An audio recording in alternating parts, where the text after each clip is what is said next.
Vamos falar do que importa. Mulheres vivas, eu acho que chamou a atenção que a gente viu pelas ruas do Brasil ontem, manifestações pedindo algo que, sei lá, né? Olha só, a gente tem que pedir isso, que deixem a gente viver, né? Nós, mulheres. Protestos em várias cidades no domingo pediram o fim da violência contra as mulheres.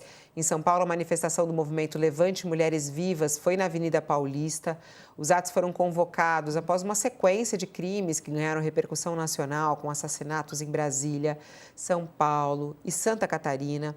Né? A gente tem aí números horrorosos da violência contra a mulher. 4 mulheres são vítimas de feminicídio por dia no Brasil.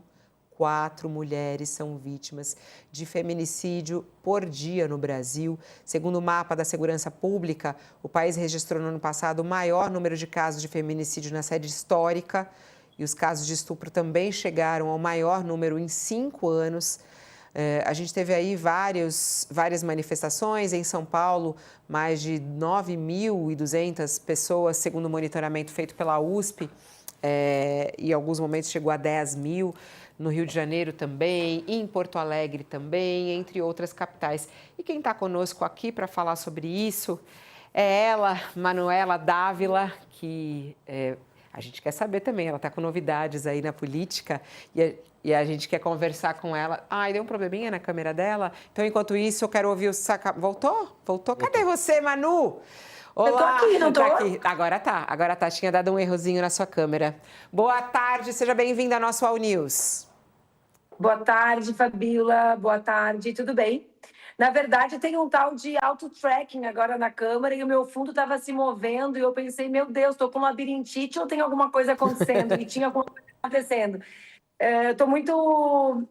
foi um final de semana, assim, muito forte, né? Muito...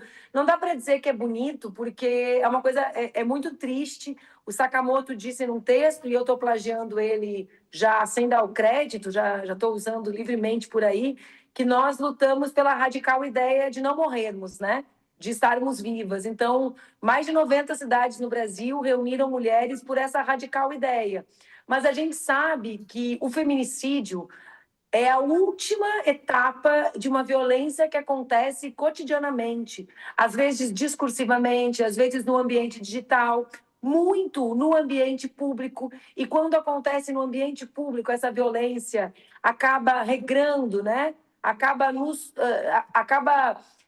deixando um recado para a sociedade de que o comportamento é aceitável. Por isso que quando no ambiente público e político é ainda mais grave, porque referencia outras pessoas no comportamento violento. Mas acho que pelo menos demos o recado, né, de que seguimos vivas, né, Fabíola? Ô Manuela, eu acho muito interessante te ouvir hoje, porque acho que amanhã, né, você vai se filiar e vai ser o grande anúncio aí da sua pré-candidatura ao Senado pelo PSOL. E é muito interessante porque a gente já conversou várias vezes ao vivo aqui no UOL da sua retirada, vamos colocar bem entre aspas, da política, porque você nunca se retirou da política, né? Sempre participou do debate público, mas foi justamente por violências sofridas por você, pela sua família, pela sua filha. Por que esse retorno agora? Você está se sentindo mais segura a voltar para o meio político, a voltar a Brasília? Você se sente segura para voltar a Brasília? Vou tentar te responder, né, Fabíola? Eu sou a única pessoa que disputou 2 segundos turnos contra o bolsonarismo, em 18 e em 20.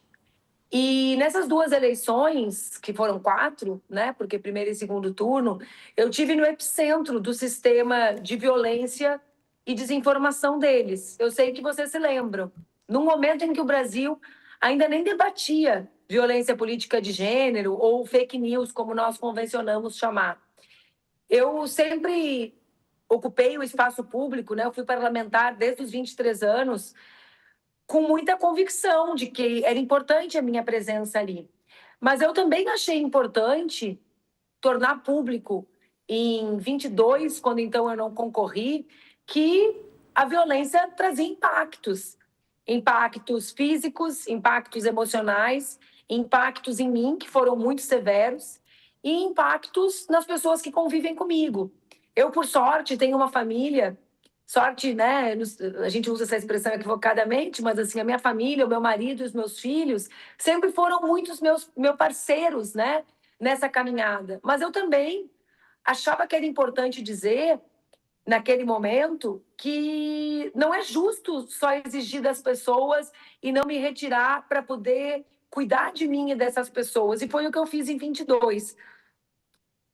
De lá para cá, né, eu estou terminando meu doutorado, eu coordeno esse trabalho maravilhoso à frente do Instituto Se Fosse Você, que organiza, por exemplo, o movimento Mulheres em Lutas. E eu, no início desse ano, fui provocada sobre concorrer ao Senado, sendo que eu sou a pessoa que performa melhor no meu campo político, assim, anti-extrema-direita, no Rio Grande do Sul. E eu respondi às pessoas que me provocaram que, diferente de 22, eu e a minha família estávamos bem. E que, portanto, se fosse necessário que eu concorresse, eu poderia concorrer. E concomitante, paralelo a isso, eu fiz a escolha de um partido, né? Eu não escolhi um partido para concorrer. Escolher um partido para concorrer no Brasil é a coisa mais fácil que tem, né? Sobretudo quando a gente está bem nas pesquisas. O mais difícil é escolher um partido para construir, para militar, para olhar para os lados e ver, nossa, essa é a minha turma.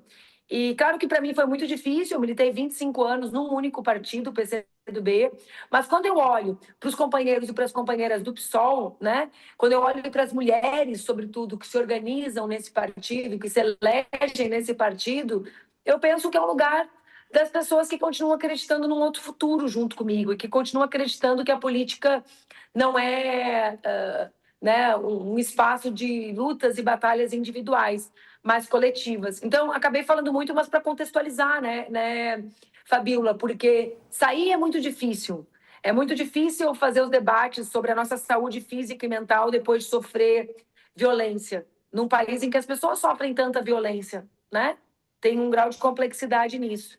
Mas voltar num momento em que as mulheres querem tanto se ver na política, também é bonito. Também estou feliz por ser nesse momento, sabe?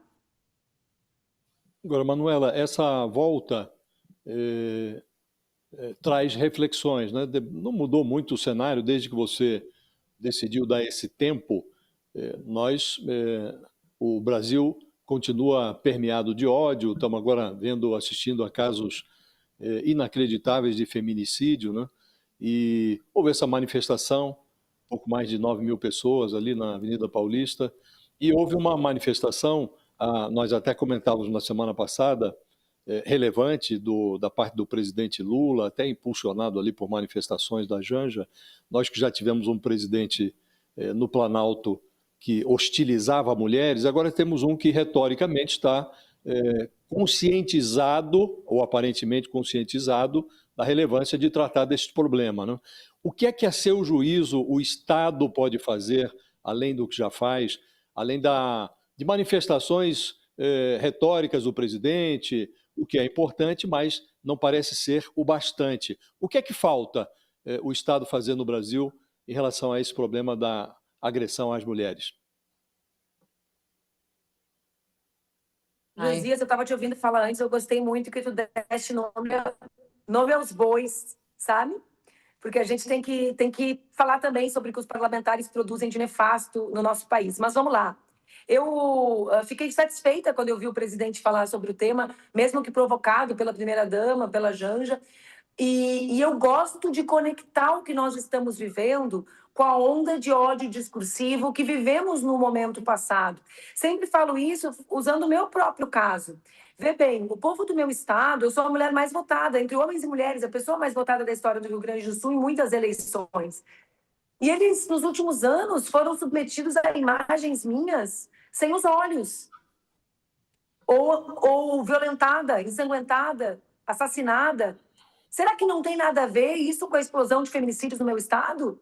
Uma mulher que sai do espaço privado e vai para a cena pública e passa a ser dizimada fisicamente em um sistema de ódio. Será que isso não é um recado para as mulheres e para os homens? Vejam, é assim que nós podemos tratá-las? Eu acho que tem. Então, para mim, o discurso também tem um peso importante, porque eu acredito em discurso de ódio como um elemento construtor da realidade de violência, e não como uma ideia abstrata que fica ali pairando sem consequência nenhuma.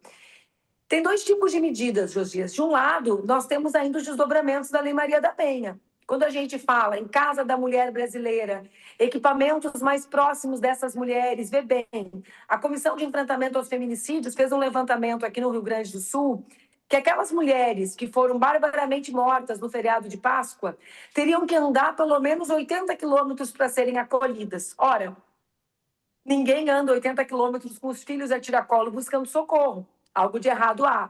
Então, a casa, os espaços de acolhimento institucional, os abrigos. Sair de casa requer abrigamento para a mãe com filho. Não adianta chegar a receber a mulher já foi até a delegacia, digamos. Já se sentiu acolhida ou não naquele ambiente. Aí ela vai ouvir assim, amiga, não tem vaga para ti aqui junto com as tuas crianças, só separado. Não, né? Então tem que ter todo o desdobramento das políticas de acolhimento, as tornozeleiras para aqueles que já estão em medida protetiva, as patrulhas Maria da Penha. Isso é do ponto de vista de quem já está em situação de violência ou que já está denunciado. Mas existe um outro conjunto de questões anteriores a essa. Por exemplo, uma parte grande das mulheres não denuncia.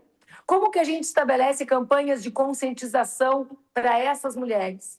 E aí, a mais importante de todas as coisas, ninguém me tira isso da cabeça, que é, em 2014, vocês vão te lembrar disso, Josias, essa leva de projetos idiotas começou num debate com os planos municipais, estaduais e nacional de educação, em que a extrema-direita dizia que queria ser incluído na escola a ideologia de gênero. Vocês lembram disso? Lá em 14, eu lembro que foi 14 e 15, porque eu estava grávida, Fabíola. Então eu lembro que quem ficou grávida não esquece o ano da gravidez, né? E eram aqueles debates, eles dizendo que a gente queria doutrinar, dizendo que queria ensinar sexo. Eram verdadeiros absurdos. E as pessoas ali, né, sem saber o que ia acontecer na escola dos filhos dela. Mas um dos debates centrais naquele tempo era qual? Como construir na educação uma educação que educasse para o enfrentamento à violência. Violência que nós chamávamos violência de gênero, violência contra as mulheres. Então, nós precisamos urgentemente educar os nossos meninos para práticas não violentas, ter uma outra perspectiva. A gente chega num ambiente em que crianças frequentam, gente, as piadas, as brincadeiras, a socialização dos meninos é igual que era, né, Fabíola? A gente... A menina ainda escuta o pai dos meninos muitas vezes. Aí vai ser um comedor. E essa é a palavra que usam, por isso que eu reproduzo. É muito então, triste.